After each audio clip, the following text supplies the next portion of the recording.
Hey guys, this is Dagon123, and welcome to Tenchicast!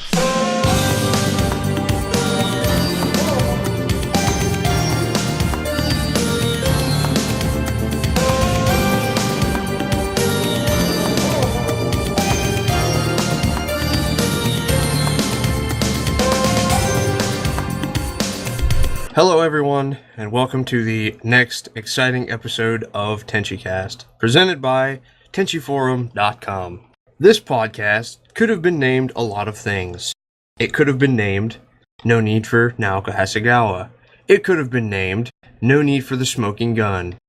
It could have been named quite a few many things. But for the purpose of this podcast, we are going to call it No Need for Hexagram of Love, which has many revelations that we will get into as we go. Today with me, I have a fantastic cast. Crazed. What's going on, everybody? Pie. We're here to do stuff. And Nil. Diane, never drink coffee that has been anywhere near a fish. First and foremost, this is more of a general discussion cast. Now, for those of you who don't know, we are going to be going over the newly translated project from Tenchiforum Translations in association with the Hasegawa Translation Project. And we have both of the main translators of said project.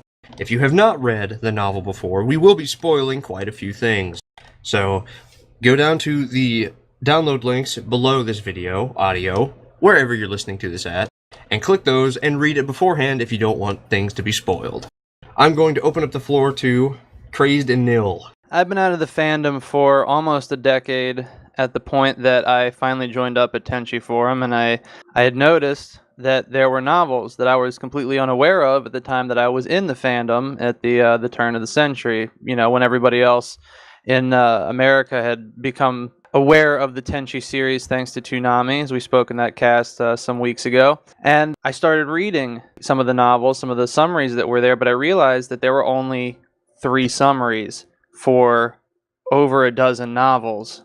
And I thought that, wow, this is weird. Like, it's not even full translations. They're just somebody summing up what was said, not necessarily the whole thing. I was just kind of weirded out by this, considering that how long these books had been written. This one, Hexagram of Love, was published in 1993. Just want you to think about that for a second. 1993, and had remained completely unknown to American English-speaking audiences, I should say, since that time, and that blew my mind.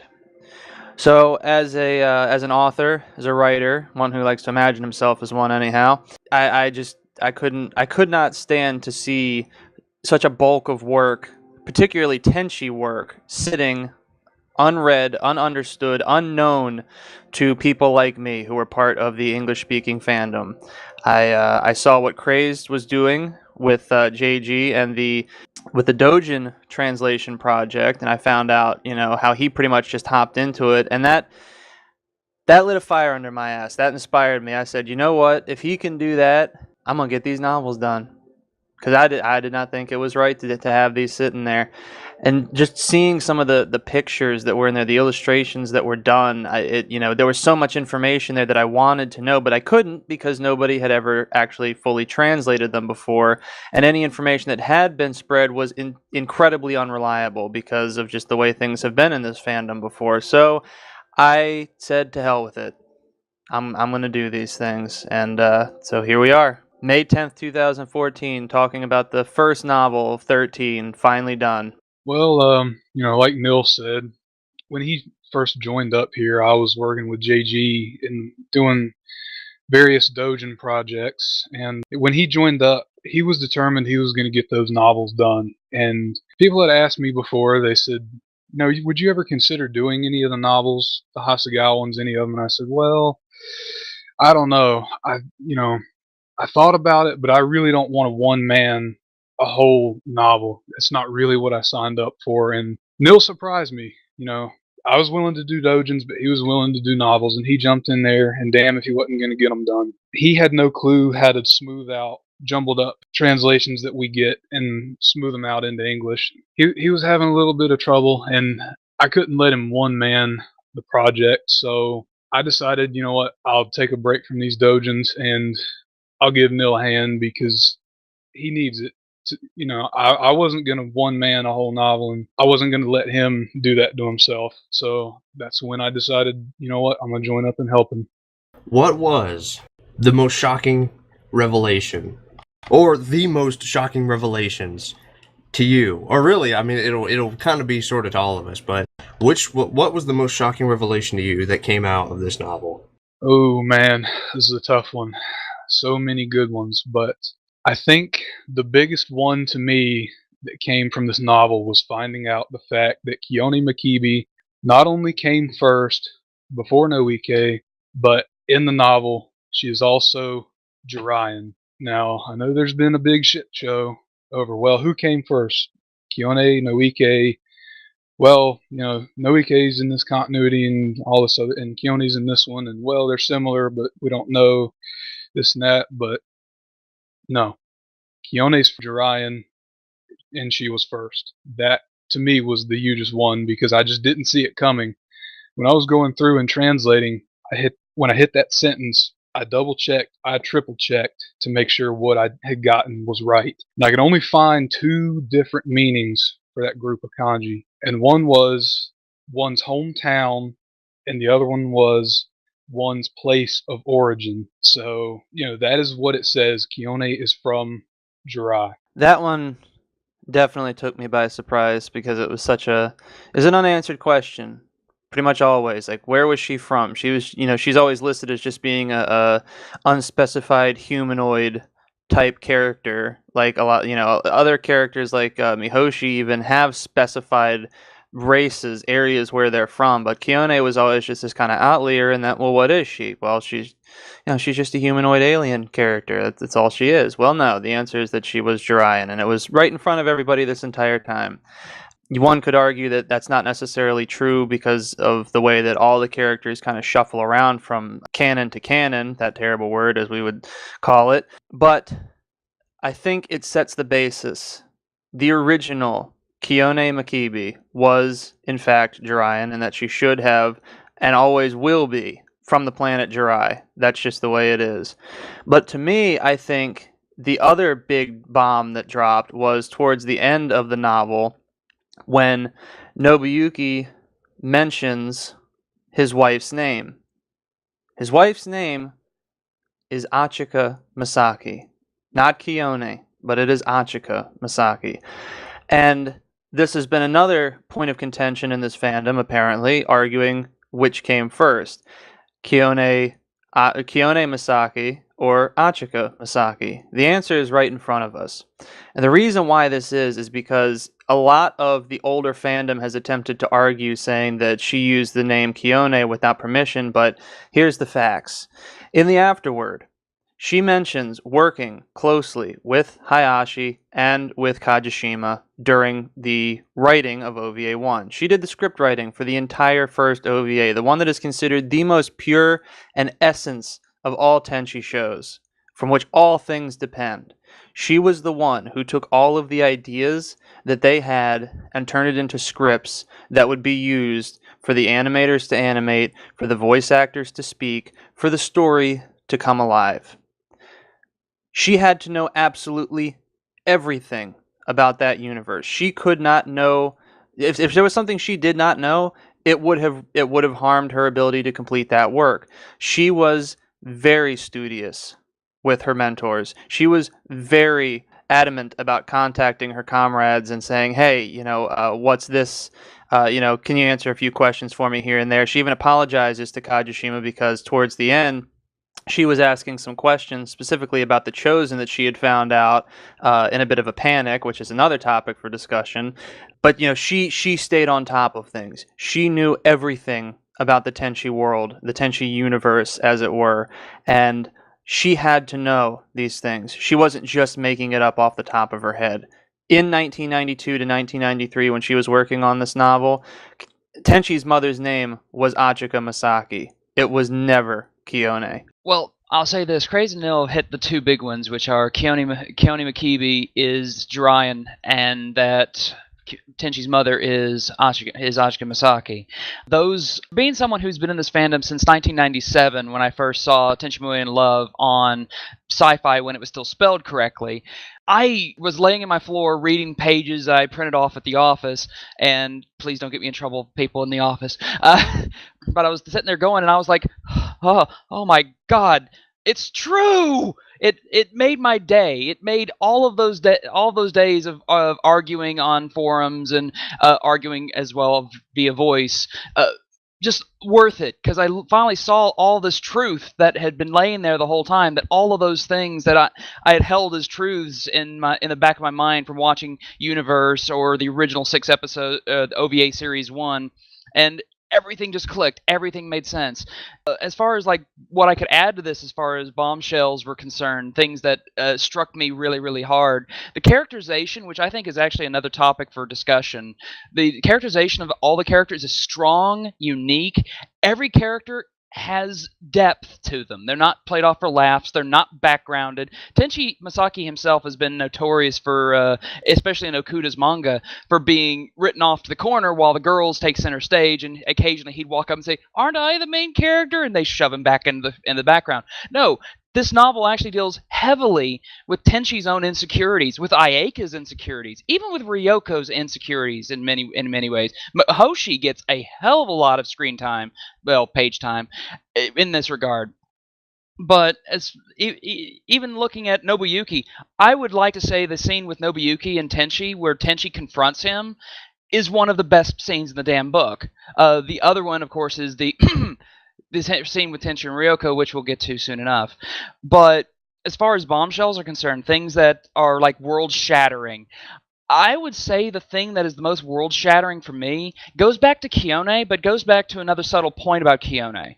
Kiyone is from the planet Jirai, but unlike Yosho, Ayeka, Sasami, even Tenchi, with his mixed blood, so to speak, and even Yosho's mixed blood as well, Kiyone is not Jiraiyan royalty. It's probably why it's been downplayed so much. Hell, in the novel, she basically downplays it, except to say, "Hey, I know a couple things." Kiyone actually downplays her patriotism to Jirai completely. In fact, she almost seems like she's an expatriate. She doesn't like Jiraiyan royalty. She doesn't like him. She actually states that there's a big class gap between Jiraiyan royalty and Jiraiyan commoners, and it's caused rebellion, it's caused uprising. It's something that we had very subtly mentioned with Yosho when he reveals himself in OVA episode 5 and says there would have been trouble if we married and ascended the throne. That would cause a lot of trouble. I had to leave. I couldn't bear it. A lot of stuff that has been forgotten in the last 2 OVA series that have followed, that there is a lot of struggle in Jirai. There's a lot of violence that goes on behind the scenes that we don't know about.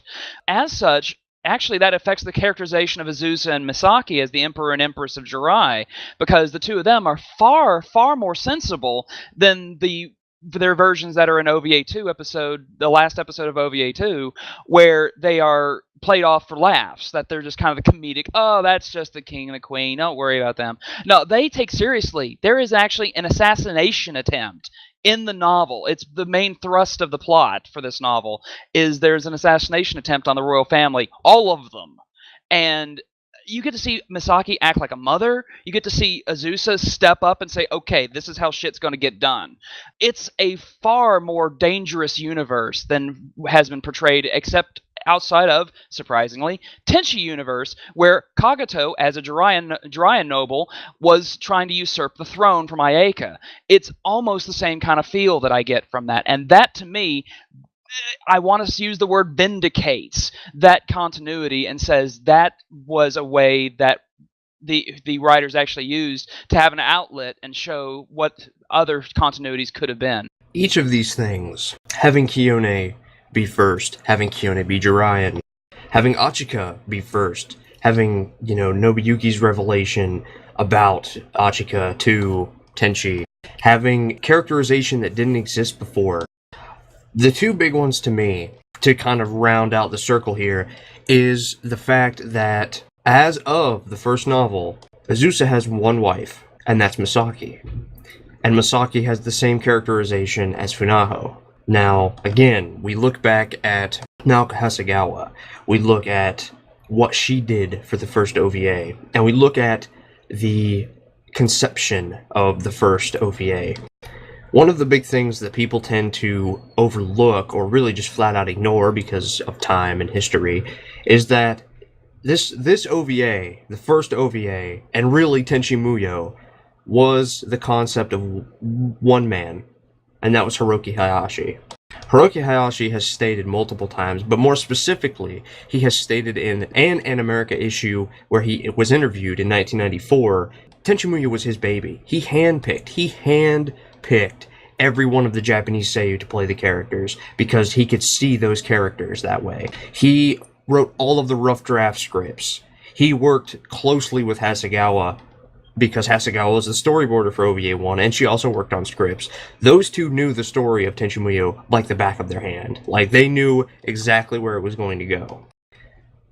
It's interesting that all of these characters exist in 1993, in May of 1993, way before the beginning of OVA 2, and even before the beginning of Night Before the Carnival.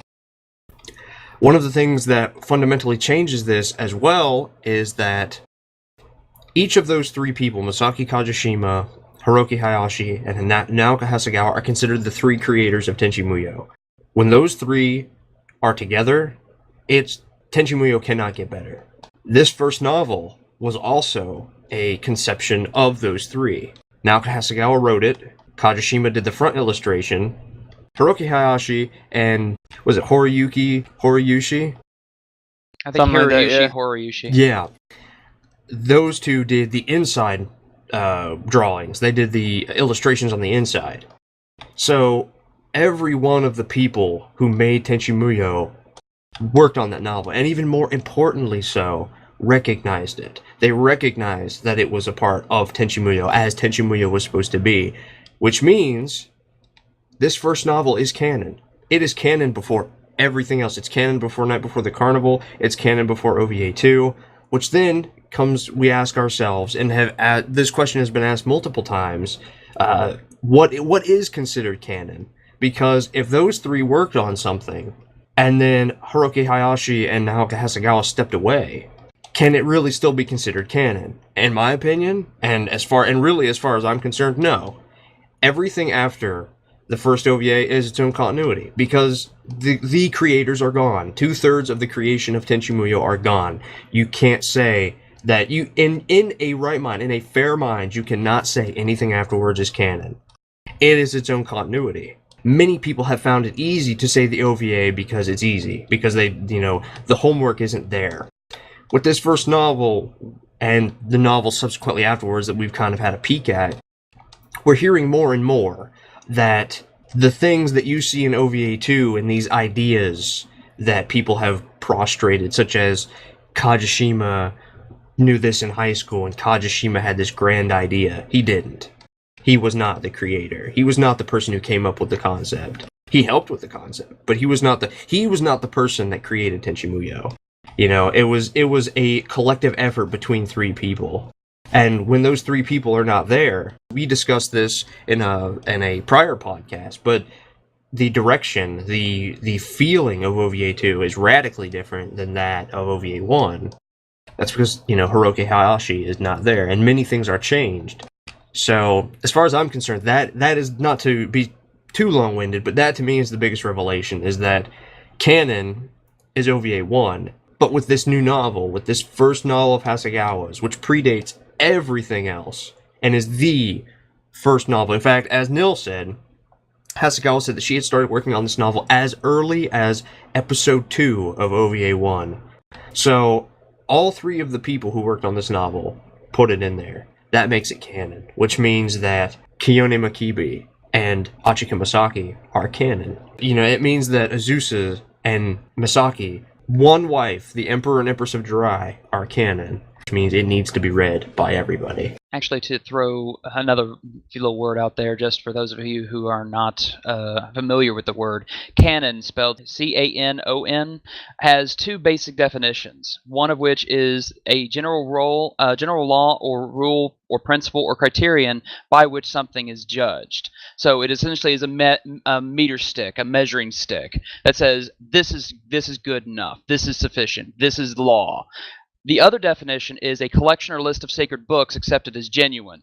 And by that definition, and what Dagon has just said, as far as who wrote what and who worked on what, this book novel and the first 6 episodes of Tenchiova Series 1, that is the collection and list of sacred books that should be listed as genuine, because all 3 people worked on it. And the minute they all stop working on it, it scatters, it's shattered, it's different, it's broken.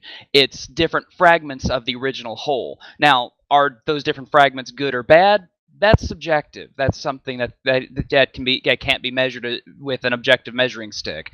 But counting up the number of people who collaboratively worked on something, you can actually measure that, and we have evidence now that has been translated that shows what this is and what this isn't. It's also one thing I wanted to say in there before we go on, referencing back to the An America interview that I guess I slipped up on, is the fact that Hiroki Hayashi said that Tenchi Muyo, the idea, was no more than idle banter between him and Masaki Kajishima in 1990 and 1991. So Tenchi Muyo wasn't this grand thing that they had beforehand. It was something that came to them very quickly. It was something that came to Hayashi, and then Kajishima wrote down the ideas, and then they went to AIC. Like, it wasn't... Tenchi Muyo has always been weird, because it started out as an anime first, whereas most franchises start out as a manga, so they have something, as Pi was saying, that is where the bar begins. That's where that is canon. That is by which what everything is judged. For that, and in Tenchi, it's OVA 1 and the first novel of Hasegawa.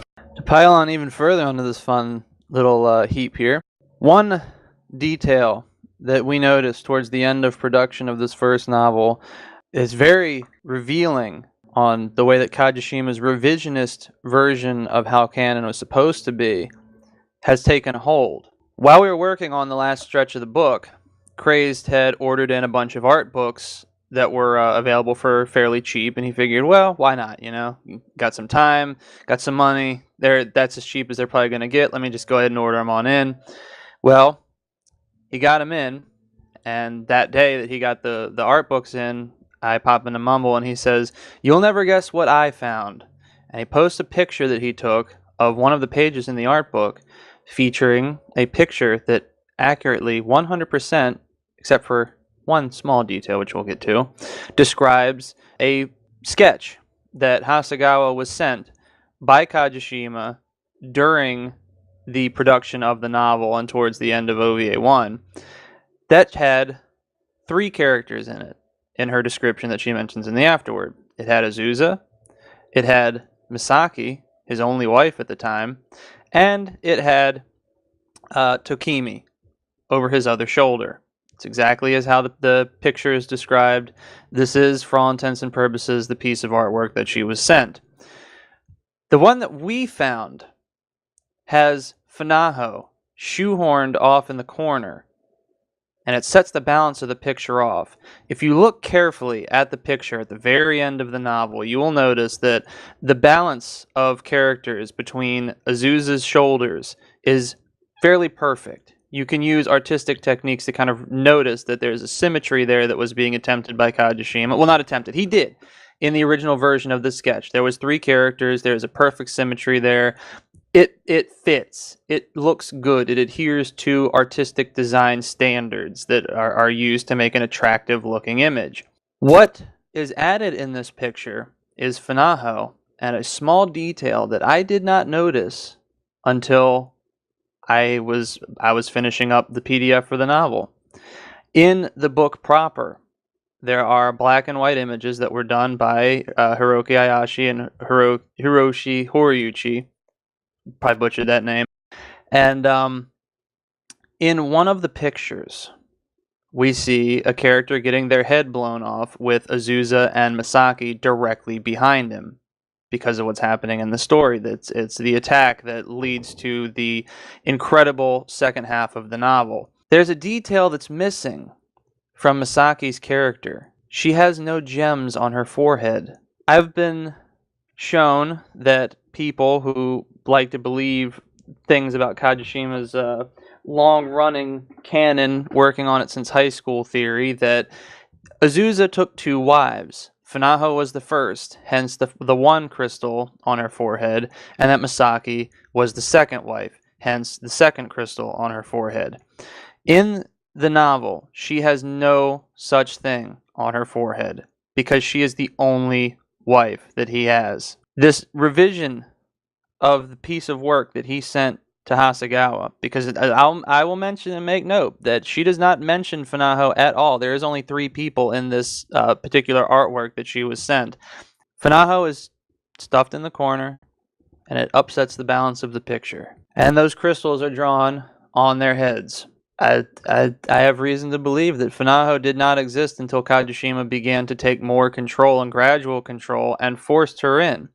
We do see Funaho pop up in one of the later books, I believe it is book 8, in one of the images, but this is not indicative of her existing to begin with, because she didn't, at least not to the degree that she was one of his wives. I think that this is a situation very similar to how Okuda had to do things with his manga, where he found out things as Kajishima was putting them into the story and had to make do with it immediately. Like he knew, okay, well, if Kajishima stuffed this into his OVA 3 and OVA 2, then I guess I'm going to have to do it because that's what I'm drawing from. So if that's what's there, that's what I've got to do. Hasegawa is a meticulous, well-educated woman and a very gifted writer who takes her work very seriously, and she had to keep things as close to the source as possible because that's how she always wrote. She wrote using everything that she was given. Funaho did not exist. She was simply made later to create this sort of fetishistic double wife thing that Jirai is now known for, but that was never how it was supposed to be to begin with. Again, it's important to keep in mind that she had to know these things because these were what would have been put in to the storyboard. She was a part of the creative process 100%. She had to be. You know, one of the things that people take for granted is the director and the storyboarder because, you know, I'll reference Ava. Hideaki Anno and the storyboarder did not talk for 5 years after the end of Evangelion showing the TV series because there were deadlines, and Anno sometimes would change the story. Keep in mind, he's the director. He would change the story, which would then have to go through the storyboard process the day before they had to do it. So it would frantically rush things through. So they both had to be on top of their toes. 99% of productions know way ahead of time. The director comes up with a concept, writes a rough draft of the script, which goes off to the storyboarder. The storyboarder writes that in, blah, blah, blah, and then that gets sent to the animators. It's extremely telling that Hasegawa, you know, at the very end of the novel, asks who Tokimi is, asks why Washu is a goddess, and it refers to it as absurdity because she had no idea. Hayashi had no idea. Like, it was something. It just goes to show that Kajishima was nowhere in the creative process, or if he was in such a small niche part of it that he was insignificant. Why is it that both of them? Why is it that Hasegawa of all people had no idea beforehand? But everything else was flowing very, very well, and then this thing was dropped on her, and it was just like, because it wasn't there. Like, it was not there. It was not originally intended to be that way.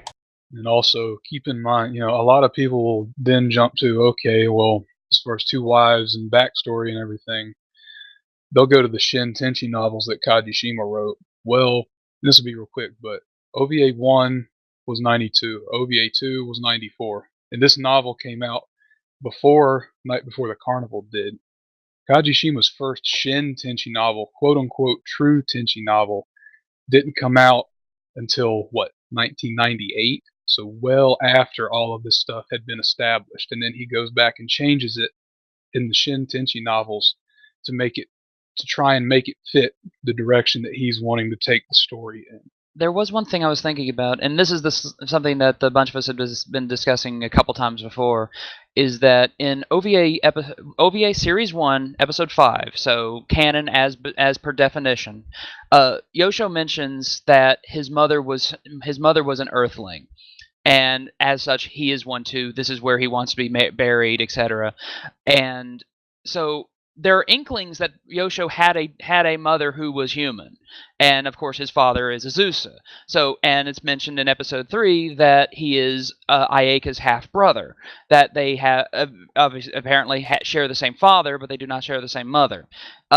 Which implies, well, there's a couple things that could have happened here. Either Azusa had a previous wife who is no longer in the picture, whether she's dead, divorced, or other, or the fact that Yosho could have been born out of wedlock, in which case that would make Yosho not the legitimate heir. He would make him a bastard son, in which case he couldn't take the throne, and the only way he could take the throne is to marry Ayaka. Ayaka would actually be the legitimate successor. And I've noticed that running around through the book, even Yosho's daughter, Achika, yes, I said Achika, she is referred to as Princess of Jirai also. So I'm actually very curious as to what happened here.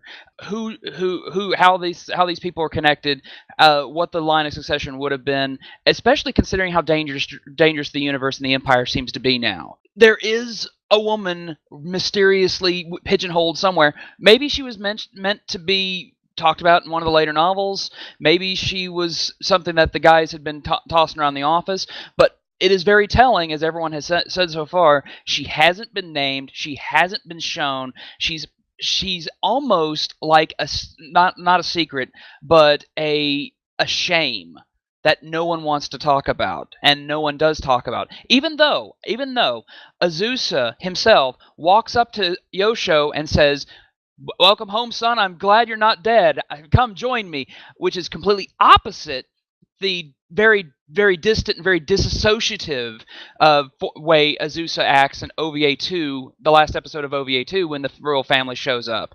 The two of them almost barely even speak. It's very telling that Azusa is so different, and I'm very curious to know what went down with Yosho's mother and who she is.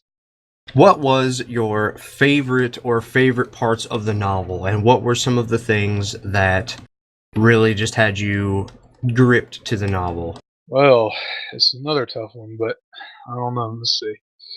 I think my favorite thing about this first Hasegawa novel was the big Ryoko and Tenchi moment, just because Ryoko's my favorite out of all of them, and that hit home to me when I got to read that in the novel, because Ryoko, she's acting really strange. She's not acting very bold and outgoing, and when Katsuhito leaves them alone, then she immediately changes, and she grabs Tenchi, and she almost forces him to kiss her, and Tenchi's he almost goes through with it, but at the very last second, he backs out of it, and it hurts her. It kills her. She even says that she killed him, or that that he killed her when he did that. Then she breaks down crying. Tenchi, he doesn't know what to do. He's like, "What can I do to make this better?" And and then all of a sudden, it says he felt like a child that got scolded by his mother, seeing Ryoko get upset like that. And then it immediately jumps to he all of a sudden remembers what his mother looked like when he was a child, and it's the same image that we see in that flashback in the first OVA, where Achika is in her pink or her purple kimono and that white parasol that she's using. He just breaks down, because between what's going on with Ryoko and remembering that, all these things hit him at once. He breaks down, and then Ryoko calms down, and she goes and hugs Tenchi from behind, and she flat out tells him that she could watch him when he was younger, and that she wanted to console him when he was younger, but she couldn't do that because she didn't have a body, and it killed her, and she was jealous of him because he could go to his mother, and she didn't have that, even though they were only together for 5 years before Achika died. And all my feels right there, man. It was so good. I think what really got to me and kept me going with the novel the whole time was the absurdly strong characterization that everybody got. Everybody, even the most minor of characters, had intensities to them. They were human as humanoid aliens can be. They were characters. They're people that you felt like you could relate to on various different levels. One of the most intense scenes, and one that choked me up the entire time I was working on it, was the scene where Nobuyuki and Tenchi are discussing what is going on. Like, Tenchi's been proposed to by Ayaka in front of the entire universe, and he's being forced into a ceremony, and him and Nobuyuki and Katsuhito are standing around trying to get dressed and be prepared for this fancy occasion. During the conversation, Tenchi asks his father, well, if I'm Jirai royal blood, doesn't that make you a prince? Shouldn't you be going before me, Dad? And, Nobuyuki just says, you don't understand it, son. I was never Jiraiyan royalty. Your mother was Jiraiyan royalty. And it's just, it takes him back. He's never known that his own mother was Jiraiyan royalty, because he barely even knew her to begin with. But, this is something that Nobuyuki has had to keep on his head the entire time. And then when he finally owns up to this, starts talking about the way Achika was and how Earth did not agree with her for whatever reason. Everybody was saying, oh, she looks fine while she was growing up. Like, nothing, she looks like a nice, healthy girl. She looks healthy, everybody said. She looks fine. She's growing up to be a nice, strong young woman. Why not, what seems to be the problem? But she always knew that she was going to go early. She always knew that. And he recollects a time to Tenchi where Achika straight up told him, when I go, please, for me, find a second wife. Live and be happy. Because I'm not going to be long for this world. Maybe she didn't know when exactly she was going to go, but she knew that she was going to go far younger than Nobuyuki was going to. And she continued to try and tell him, like, please, get somebody else in your life. And unlike OVA 3, where he ends up marrying his assistant, his secretary at work, he straight up tells Tenchi, I can't do it. I loved your mother. I married her for a reason. All these years she told me that, and I couldn't do it. I couldn't bring myself to even think of the thought. I would rather take my own head off just to have a chance to see your mother again. And Tenchi thought about that for a bit, and he realized that he just had no idea about his father's feelings on the matter. And all these years he's just made assumptions and never actually thought to ask his dad how he felt about that thing, about that particular event, his mother's death, and why he never showed interest in dating or remarrying again. He was a one-woman man. He made that very clear in that scene. And Tenchi realizes the whole time he's been a coward and a child for not realizing why his father never remarried. And that, to me, is just one of those moments, one of many moments. There's so many good moments of just excellent characterization and emotion, humanity in characters who previously may not have had that spotlight shown on them, or even had, even if they did have the spotlight shown on them, were really just clowns without the makeup. It's really telling. And that, just the strong characters really kept me going during the entire translation process. Praise and Neil have hit the two big ones, which are Ryoko's near kiss with Tenchi. You have also Nobuyuki's big thing with Tenchi, which kind of explains a lot about Tenchi. I'm gonna go to the third of the trilogy. You've got Ryoko, Tenchi. I'm gonna talk about Ayaka. one thing I loved, absolutely loved about the first OVA series was Ayeka was a very, very dramatic character. She had a lot of deep, troubling moments. She was trying to be mature, but she was also mentally very, very young because she had lived in many ways a sheltered life. She had lost the man that she was supposed to marry. Her entire future seemed in jeopardy. She had all of these adult problems, and really she was forced into many of these adult problems. The nice thing, the glorious thing I find with this novel is you get in Ayeka's head. She has of the characters, a lot of them have inner monologue. Ryoko does, Tenchi does, where they're kind of thinking about things, and that's something you don't get with an anime. You don't really get that inner monologue. But with Ayeka, Dollars to Donuts, she's the one who has the most inner monologue in the entire book. And she's reflecting on everything. Just about everything she does. Before she acts, she's had about 2 paragraphs worth of background where she's thinking, okay, if I did this, then this would happen, and then I could do this. But wait, maybe if I did this instead, or maybe if I considered them, then this would happen. She is a very cerebral woman. She is actually a very cerebral person where she's thinking out everything she does before she does it. Now, admittedly, she's a princess. She has an image to maintain. So she has to think about the crown and think about the royal family and what have you. The only time that ever seems to really break down is, well, the most obvious is when Ryoko pops up and starts pushing her buttons. But in particular, 2 scenes stand out to me where Ayeka's really thinking about what she's done or what she has to do. The first one that I remember is it's when Azusa and Misaki arrive, and everyone's very happy to meet everybody. Azusa and Misaki hug their daughters, or actually seem affectionate to their children. It's completely opposite to what you see in the last episode of OVA 2. But Sasami, oh dear Sasami, makes a slip of the tongue and mentions, "Oh, this is Tenchi, and this is Ayeka, and this is Ryoko." Ryoko. Oh shit! And she realizes what she's done and is immediately guilty. I mean, she's again. We forget that Sasami's a child, and she makes this one little slip up, and she realizes she might have just put Ryoko's head in a noose. And Azusa immediately stands up and says, "All right, Ryoko, where are you?" I mean, draws a sword, starts talking shit, and Ryoko's nowhere to be found. She's hightailed it out of there for the moment. And in that moment, Ayeka has a chance.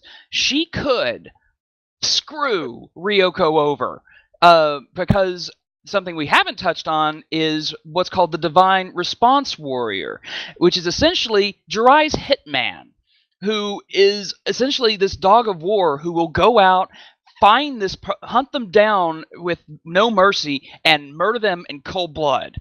That guy, we could talk about him for a while, but Azusa threatens to make Ryoko permanently wanted, which means the hitman's coming for her.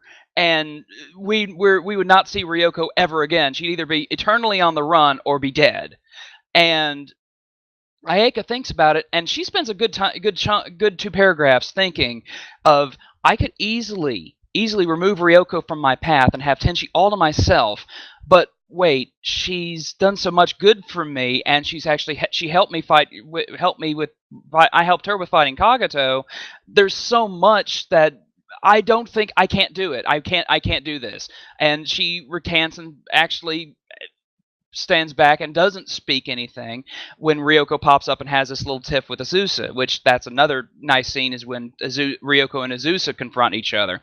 But Ayeka really just worries and worries. I always felt that Ayeka was a worrier in universe as well as in the first OVA, but this just confirms it, that all that's going on in her head, there's a lot of machinery that's going on in her head. Even at the banquet, when she's hugging up next to Tenchi and she's trying to ingratiate and piss off Ryoko and saying, "Ha ha, I got him. Tenchi stands up and says, again, another thing that I will give this novel is Tenchi has a bloody spine. He stands up and says, "I'm not marrying anyone. Stop trying to railroad my life."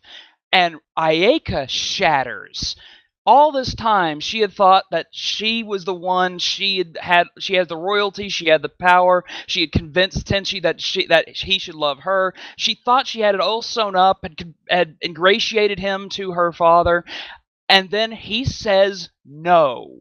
He says no more. I'm not making this decision. Do not force me. Ayeka breaks down and runs out of the banquet. And then, of course, things go bad with the assassination attempt. But Ayeka gets out and leaves, and she steals Mahoshi's clothes, jacks the car, and drives away into the night. Luckily, there's no traffic. And she's in the entire drive, she's running on this emotional and possibly slightly drunken high, where she's cooling herself down. She's thinking about all the shit what she just said and how childish she's being, and she's like, "Oh, I can't stand this. I can't deal with it."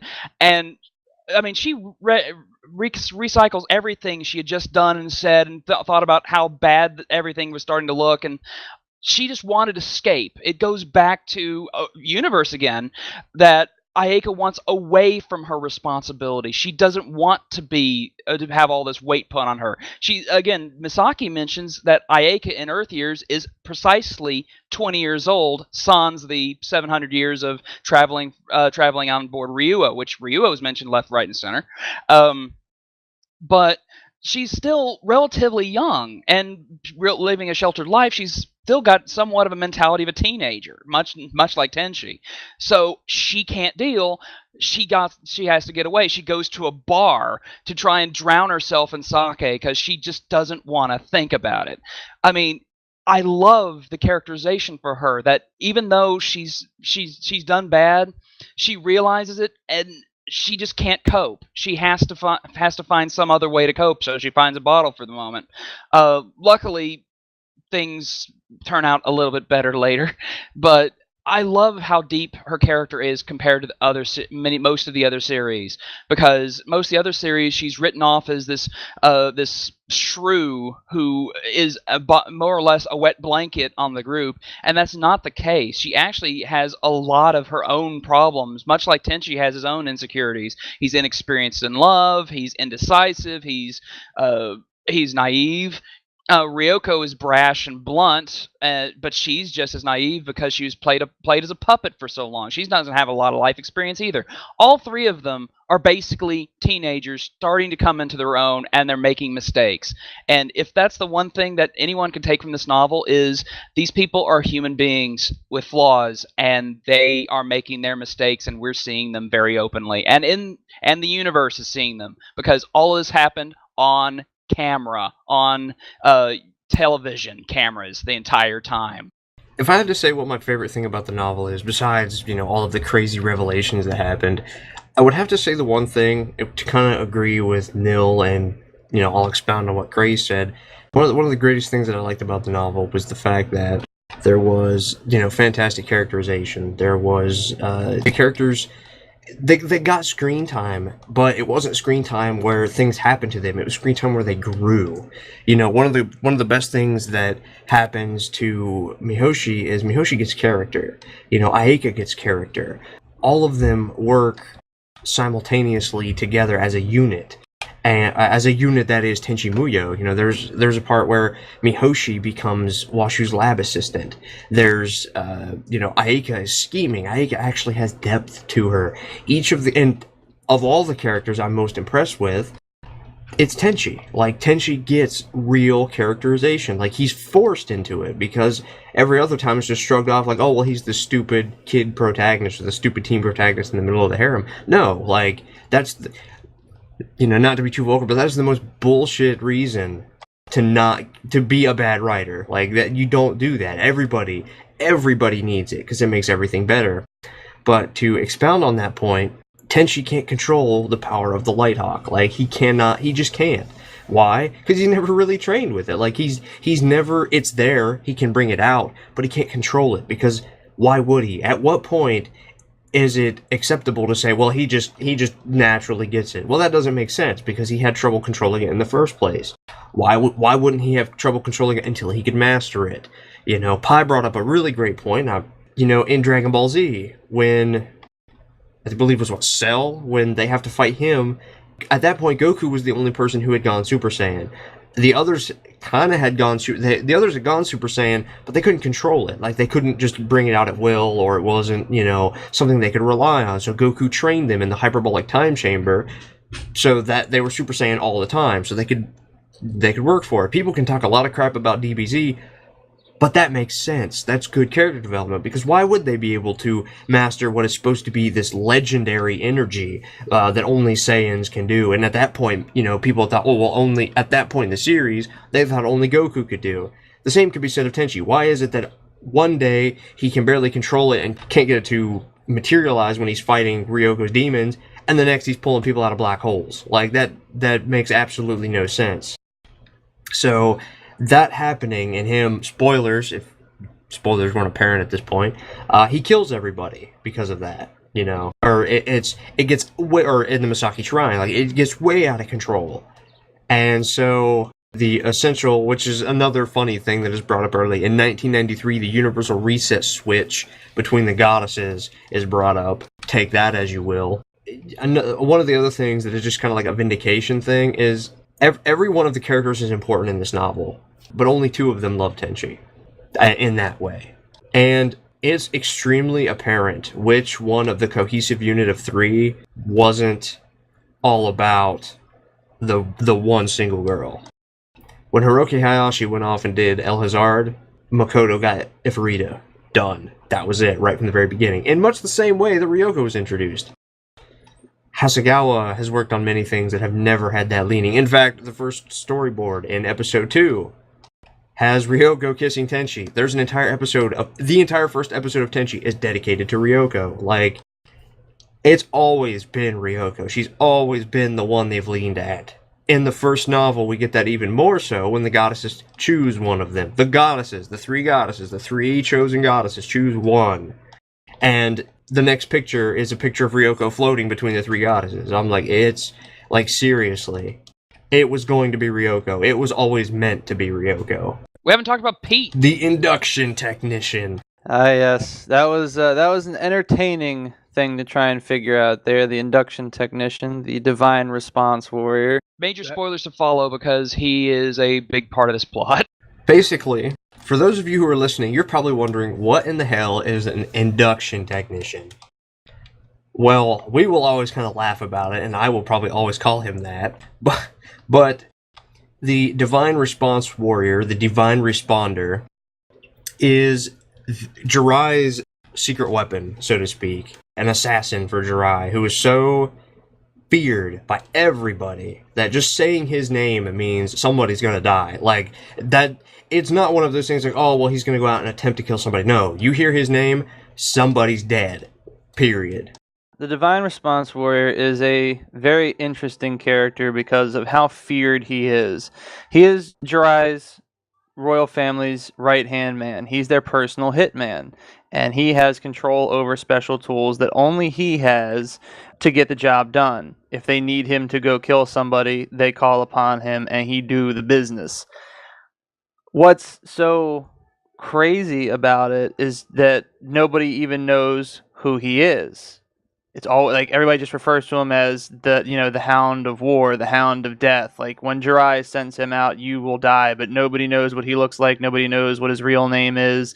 They almost talk about him like they do the Stig on Top Gun. Like, we found him in a basket somewhere, with the magazine in one hand and a steering wheel in the other. He is the Divine Response Warrior sort of thing. Like, people just don't know anything about him. The only thing that they know for sure is that when he comes, people die, and that's it. He's extremely feared. So when we get to, and again, spoiler warnings in case this hasn't been obvious enough, when we get to the point that the Divine Response Warrior is revealed, and it is Pete, of all people, who is the Divine Response Warrior, and we begin to see how he operates, it's incredible, because this is a very well-written character with a lot of depth, who has two very distinct sides to him.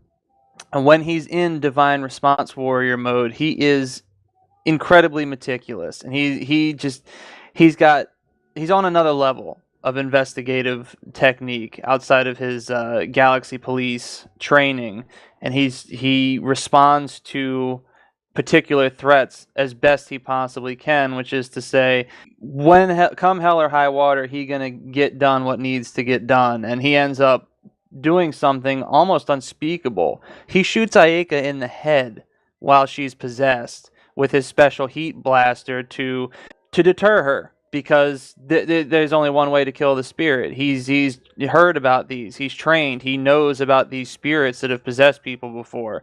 The only real way to do it is to hit them in the head while they're still in the head, and that is the only way to kill them. He's willing to kill Ayeka to stop this thing from getting anybody else, or to stop it from using Ayeka's incredible power to do more damage. Even Azusa was willing to kill his own daughter because he realized how crazy this was. But that's just the meticulousness that Pete has as the Divine Response Warrior, and it just goes to show his dedication to keeping the Dry royal family safe has no bounds. He will do whatever is absolutely necessary to assure that they are not wiped out, and it's fascinating. And there is nobody really quite like that in the Tenchi expanded universe through all the different canons and side stories and whatnot. Pete is the only one. The Divine Response Warrior is the only one who has that type of reverence like that. Actually, when I was reading about the Divine Response Warrior immediately before it was revealed to be Pete, a thought flew through my mind, and that was of the human Azaka and Kamidake from Tenchi Universe. They are characters of legend, and this guy is like almost like a bedtime story, a horror story you tell your kids. Don't be bad, kids, or the Divine Response Warrior is going to get you. And it turns out he will fuck you up. Although I'm wondering about how certain things got written, because the term that's used in Tenchi Universe, if you listen to the Japanese track for Azaka and Kamidake, are kenshi, which I think means swordmaster or something. And I'm kind of curious if the background for Pete, especially if he gets used again in a later novel, was ever inspiration for the human Azaka and Kamidake. But speaking of Pete, he also seems to have a soft side. When he's not in his Divine Response Warrior mode, he's a lot more subdued, a lot more... Hell, he's freaking funny. He hung out with Sasami and played with her. He also has a really serious soft spot for Mahoshi, it seems. He actually said, and I mean, given all the stuff Nils said about him just a moment ago, he said that he would give up being Jiraiya's hitman to settle down and live a nice, quiet life with Mahoshi. He could do that. He could live with that. The one thing that's pretty crazy about Pete is he's a sharp, intelligent man. He's very friendly. He's very methodical, but it's interesting in that he's a little bit tortured. In the Divine Response Warrior training, you're kind of drilled down. You're turned into a very exacting warrior. He mentions that emotions can get in your way on the battlefield, therefore you're taught not to have them. He has managed to successfully separate himself and have two distinct personalities, one being the Peter Finlay of the Administration Division of the Galaxy Police, and this one is a very caring, jokish man who he's very carefree, but he's also extremely intelligent. He makes constant references. He's very wordy. He has a lot of he has a high vocabulary, a lot of language that he uses compared to some of the other characters. In a way, Hasegawa herself kind of emerges out of him because he makes references to things that nobody else in the house really does. There's a small conversation that he has with Sasami over breakfast the morning that he arrives at the Misaki household, where he kind of slyly jokes to Sasami saying, "Hey, well, would you mind introducing me to your sister? It would sure turn a Okayama holiday into a Roman holiday." And none of us really knew what that meant. We weren't even sure if that was what the line really said until we looked it up. And as it turns out, Roman Holiday, and I can't believe I didn't remember this, and Chuck gave me the business for this. Roman Holiday is a movie that came out in 1953 starring Audrey Hepburn, where a princess visiting Rome is bored with her life and wants to escape her captivity. to her it's really an entourage, but she feels like it's like she's being held captive and she doesn't like it. She meets an American journalist and runs away with him. And we immediately realize the implications that has, that reference that he made. And Sasami's like, "Oh yeah, I saw that on TV the other day." And Pete's like, I'm very, I'm very particular about my library. He's obviously a very educated man, and it just goes with a lot of his choice of phrasings and just how he's manages. He's got an answer for most everything, even if it doesn't fix things. Like, he's not invincible, he's not invulnerable, he's not faultless, and he even realizes that as an induction technician, as the divine response warrior, he is a failure because he still has feelings and he can't get Mahoshi out of his mind. And when she breaks down and he sees her so deeply affectionate for Tenchi, it gets to him and it eats him up inside, and he starts damning himself and calling himself second rate because he's letting emotions get in the way, and it's affecting his ability to do his duties, and he gets his head back on just in time, but not quite soon enough. And it does not prevent the catastrophe that in the end kills every single person in the building. He's a very intriguing character. I don't think we will be seeing more of him. He does not show up at all in any of the shows, Akuda's manga, and as far as I can tell, he does not show up again in any of the future novels. So, Pete, thank you for being such an interesting and incredible character, and I am looking forward to seeing fans enjoy you, if only for this one novel. I'd say that's about it. Does anybody have any last minute thoughts? Something else that needs to be mentioned is that with regards to Kyone and Noike, the duality of characters there is a single, completely translated doujin which shows Noike's first appearance. It came out in August of 1993.